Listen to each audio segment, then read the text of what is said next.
பாஜக அரசு கொண்டு வந்துள்ள இந்த வக்ஃபு சட்டத்திருத்த மசோதாவை நாங்கள் வன்மையாக கண்டிக்கின்றோம்.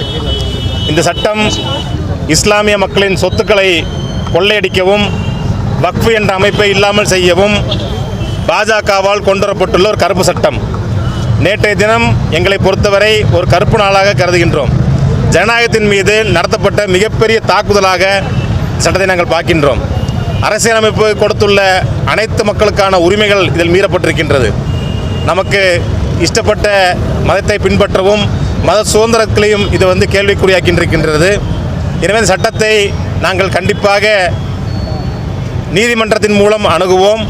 அதே சமயம் தமிழ்நாடு காங்கிரஸ் சிறுபான்மைத்துறை மூலமாக தமிழகம் முழுவதும் தொடர் ஆர்ப்பாட்டங்களும் போராட்டங்களும் நடத்தப்பட இருக்கின்றது.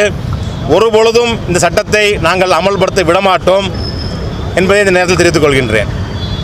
ஒரு 5 வருடமாக இஸ்லாம் மதத்தை பின்பற்ற வேண்டும் என்று சொல்கின்றார்கள். ஒரு இஸ்லாமியர் யார் என்பதை கூறுவதற்கும் யாரில் சர்டிஃபிகேட் வாங்க முடியும்? இது முழுக்க முழுக்க முட்டாள்தனமான ஒன்று.